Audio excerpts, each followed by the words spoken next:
We all know what horror movies are. They're supposed to be scary and make us feel some kind of fear. Take Smile, for example. That movie is hands down one of the scariest things I've ever seen. I was literally curled up watching it. But what if I told you that JoJo Siwa made a horror movie? And it was absolutely terrible. Yeah, like really bad. If you've been following my channel, then you probably know I'm the biggest JoJo Siwa hater on this platform. And honestly, I'll take that title with pride, thank you, because ever since 2024, JoJo has been losing her mind, doing weird dances on TikTok. Pulling off even stranger acts on stage. Just boot me! Breaking YouTube dislike records with her music. With an astonishing, record-breaking 3.1 million dislikes! And all in all, she was just being a total menace on social media. Of course, all of this was part of her sudden rebrand, from kids' content to adult content, and honestly, it was just too much for the internet to handle. But somehow, right in the middle of all the chaos she stirred up in 2024, she decided to drop a secret movie. And the only reason I'm calling it secret is because there was literally no trace of her talking about it anywhere. I went through her TikTok, scrolled through her Instagram, nothing. Not a single mention of the movie, which I found kind of weird. I mean, why wouldn't you say anything about a movie you're literally starring in? But hey, that's not the point. The so-called secret movie is titled All of My Friends Are Dead, and it first premiered at the Tribeca Film Festival on June 8th, 2024. Since we know the exact release date, I had the brilliant idea of checking JoJo Siwa's posts from that day, just to see what she was up to instead of, promoting the movie. And, well, here's what I found. So, on June 8th, this is what JoJo Siwa posted. I can't use her song's audio because, well, copyright strikes are a thing.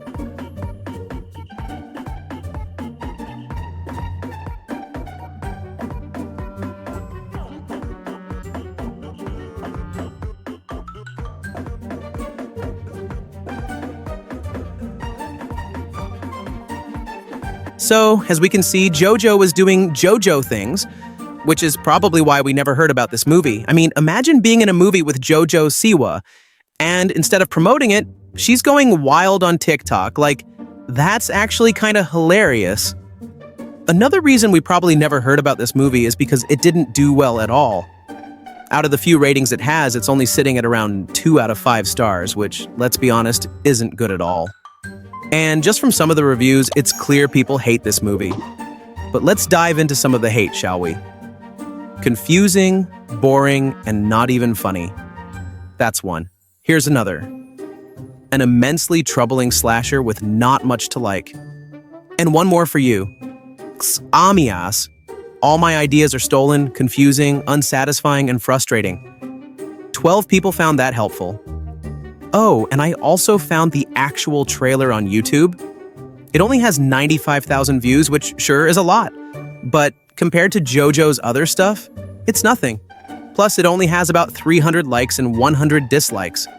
So, yeah, I'm pretty sure 99% of people had no idea this movie even existed until now. So, yeah, it's pretty clear this movie isn't winning any awards, and honestly, I totally agree with them. I sat through this hour-and-a-half-long film so you didn't have to. So, before we go any further, I expect to see some thank yous in the comments because this was painful. Now that we've got that out of the way, let's review this dumpster fire. And lucky for us, this movie is so bad it's practically free everywhere, which means I didn't even have to pay or buy it. So, yes, I'm still a law-abiding citizen. Anyway, let's dive in.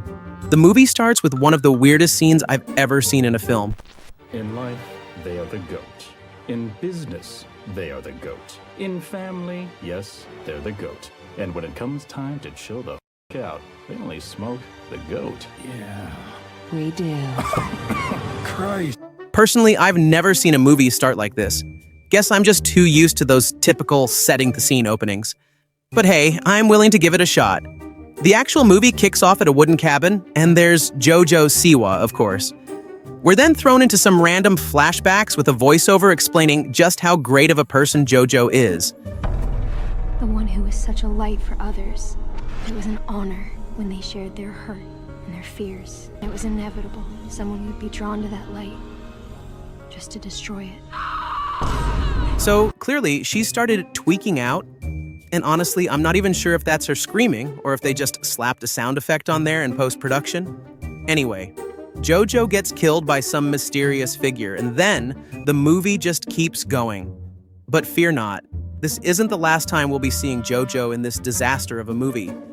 It then jumps forward, like 2 years later, and the story follows 7 friends heading to an event called Karma Palooza.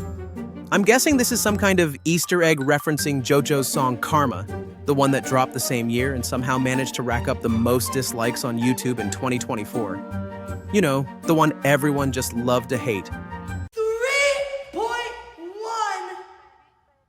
million! Yeah, that one. Emergency. I need you to like my vid.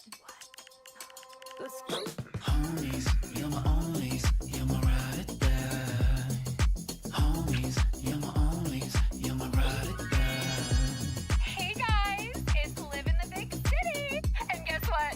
I'm going to Karma Palooza, baby! Shut the fuck up!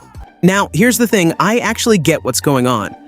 We don't know much about these characters, other than the fact that they're all super unlikable. 6 of them were friends with JoJo Siwa, and after she gets killed, they just replace her with another blonde. Real nice way to honor your friend, right?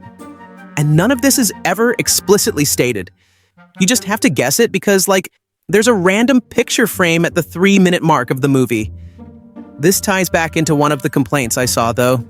At the start of the movie, they throw in like 10 minutes of random backstory, trying to give you some sense of history between the characters, but in reality, it just falls flat. Anyway, after all this nonsense, the characters finally meet up and start making their way to the music festival, Karma Palooza. We gotta go! We gotta go right now! Stop the band! Stop the band!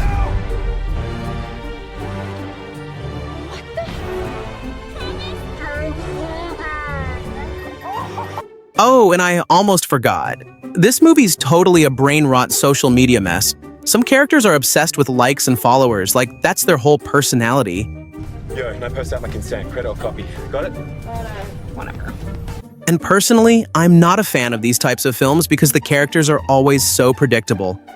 Like, take this one girl. She's supposed to be the most famous in the friend group, but her personality? It's literally the worst. Is that your agent? Liv, pump my leg later, please. Are you in a van? Yeah. Are you being sex trafficked right now? Say something racist so I know you're okay. Alright, well, that's all for today. If you enjoyed the video, make sure to like, subscribe, and hit that notification bell so you don't miss out on any more chaos.